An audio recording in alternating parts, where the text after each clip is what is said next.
Thank you. Have a good night. Appreciate it. All right, welcome back. Welcome back. Look, scooter. That's why I'm telling y'all. That's what they do. Uh-oh. We got a vehicle with a, I don't know, some kind of symbol on it. Okay. Yeah, I see you looking, buddy. 32 on the vehicle number there. Right? See? That's why I said they do these things because they know how they condition my mind. And I know how they condition my mind. But it's okay. Not okay in the sense that it's okay for them to do it. Meaning that when they do stuff like that, it doesn't have the mystical manipulation aspect of it. Right? I know it's coordinated. So it's a big difference. It's a big difference. All right? And they will spend millions targeting an individual, but they won't spend millions to feed the homeless. They won't to house the homeless properly, to house veterans, right? But they'll brag about the profits that they're making. Think about it. When you really begin to understand the greed of the capitalist system, another scooter there too again. There's a lot of scooters tonight, right?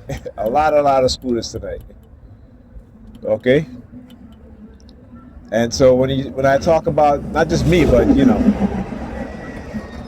people who have been trying to warn the public about the greed of the oligarchs and what it is that they've been doing. I've been saying this for over a decade, since was it 2014, 2015, when they started sending me a subliminal message about. No, it might be earlier than that. Right, I was talking about AI first. This was in the early 2000s, right, when I found the TI community. And TI has been talking about artificial intelligence for a long time. So we have been way ahead of the curve. I should not have the curve, but way ahead in terms of understanding of what it is that they were, what their agenda was. And in 2014, 2015, I think, maybe earlier than that, I started talking about how, because they were sending me subliminal message about the mass layoff of people, right? So, I'll tell you how they how they do these things through the integration within technology, particularly the web. Before that, it was through the newspaper, right? In terms of carefully placed wording, right? To where your subconscious mind cannot see these things, but for those of us who are able to see it, we can see it, right? So recently, also today, I read about the Netherlands. The Netherlands have begun teaching children, students in school, all from kindergarten all the way up to the universities, how to recognize cognitive warfare. Right? See, they're not going to do here in the United States because they don't want us to know what it is that they've been doing. Right? Because if you teach people how to recognize it, then you cannot manipulate them in ways in which you were able to do before, because they don't know. Right? But anyhow, so they were sending me, the mass unemployment thing through the silent sound spread spectrum technology, that they were going to do mass unemployment, and particularly black people were going to be the one who was going to be the first to experience that mass unemployment. All right? And we see that happening. And again, what they do, they'll feed me information about their agenda. I'll talk about it to try to make it seem like I'm some type of prophet. I'm not a prophet. Don't let them, because they want you to be a believer, right? See, people who were so-called prophet in the past were not prophet because they were given information by some God. It is because they knew things through being in certain circles, right? Being in certain positions. They knew things. right? So when you gain knowledge, you begin to have foresights and insight into what's to come because you read information, right? Not only that too, but you have other people who do these sort of research and field of studies to let us know. You know, you want to learn about the economy. So you would look at Richard Wolff, who is an economist. He has a YouTube channel which I watch, right?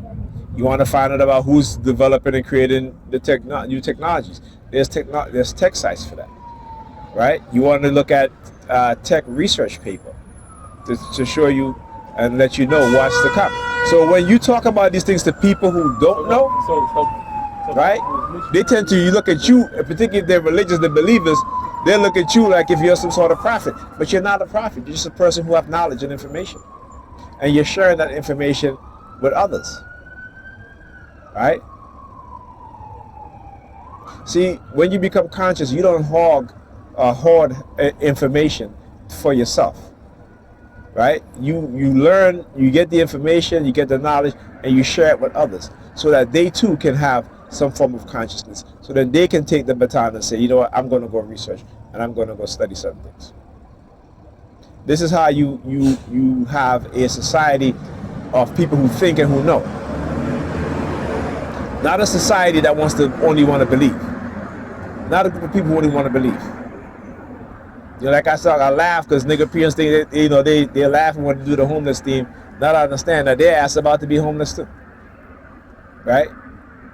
But the reason why they have to manipulate you into being happy about somebody else's lives being destroyed is because when they destroy your life, they can say, look, you was all happy and smiling when, you know, you were participating in destroying this person's life. So now your life is being destroyed, and guess what? There's nothing you can say or do. And then they're going to say, well, that's your karma, right? That's what again, I understand how these things are planned and perpetrated upon the public, and particularly within black communities and black people. There isn't anything that we do that these white racist supremacists don't know, because they have us under surveillance, right? When it comes to technology, they're the ones that are in control of it, not us. That's why they have backdoor to everything. You're the NSA, the CIA, the DOD, your state, local, federal police department agencies don't have backdoors. They do. They're just not going to tell you about it, right?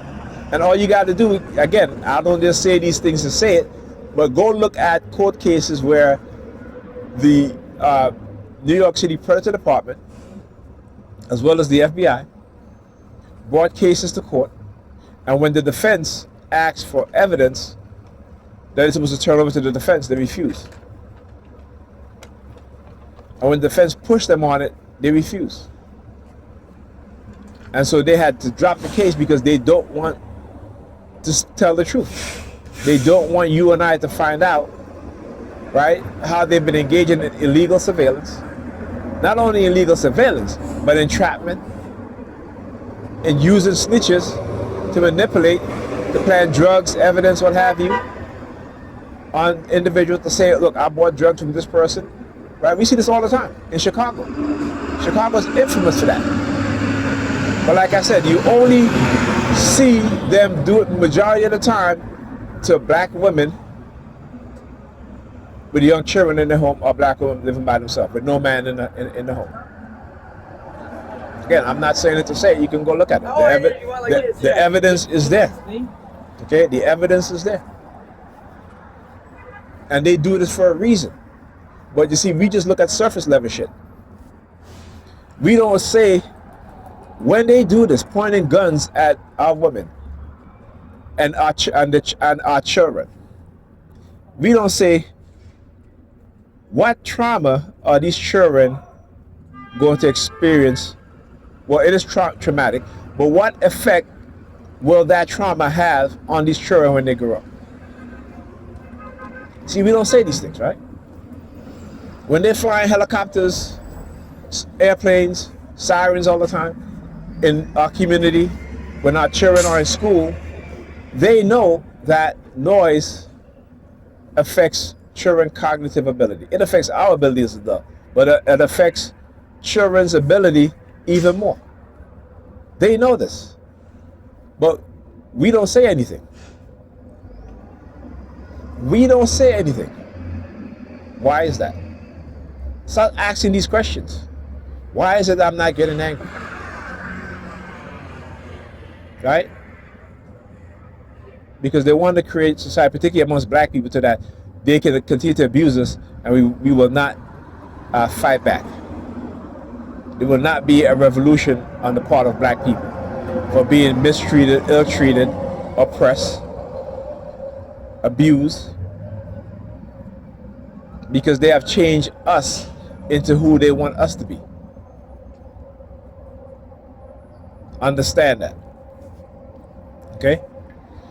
Understand that. So like I said, when, poisoning, because if I'm in bad health, you got to be in bad health too. If my life, it didn't pan out how I expected to pan out, I'm gonna blame you, and I'm gonna destroy your life too. That's the mindset, right? That is the mindset, the crab in the barrel mindset, right? But how do they do it? How do they do it, and how can we reverse it? Right? And I tell you what, it starts with our women. That's where it starts. It starts with our women, particularly those raising children in the home. Right? Look, none of my life didn't pan out how I expected it to. And what I decide to do, because of my experience in this program, is to expose it so that it doesn't happen to other young black people in the future. Yeah, sirens. Okay? Because I realize that we are all being sabotaged. We are all being sabotaged one way or the other. Right? We just refuse to see it that way. We refuse to see it that way. Look, another scooter. You hear the beep beep? A lot of scooters tonight. Right? But we refuse to see it. Right? I talk about Flint, Michigan. These people are the victims of a government criminal act against its citizens. And what they did in terms of the lawsuit and the settlement is an atrocity. The video I played earlier, part of it, where you have almost 70,000 white people poisoned. Majority white people, I should say. I'm not saying they're all white, but it's a white town, right? Being poisoned. See, white people think that because they're white, that these people give a shit about them, the government gives a shit about them. No. Only when they can use you for your votes. Okay? Yes, they may give you a little bit more than black people. Okay? But ultimately, they have moved way beyond the buffer zone of the white middle class. All right? They don't need the white middle class. They don't. Okay? They don't. All right? They've learned how to engage in cognitive warfare against the entire population because they first started within the black community. And in the cognitive warfare domain, with engaging in that sort of warfare with black people first, so they can become expert at it, right? Showing how they can divide people, how they can divide families, how they can divide friends and individual communities, right? And then they move on to other communities, right? And I've said this in the early 2000s. I said, when white people don't say anything about police officers abusing black people, eventually the mindset that they're going to create within those white racist police officers is going to come right back and bite them in the ass. Because what's going to happen is that they're no longer, a lot of them not going to see you as white when you exert your rights, right? Because the narcissist, the the psychopath, the dark tribe, they have to be in control, right? Command and control. They got to command you, and then they got to control you, right? You got to understand these terms and what it means. All right? They've brought the military tactics of not only psychological warfare, but biological and chemical warfare also within the community with practicalism. Yeah. Thank you. Go.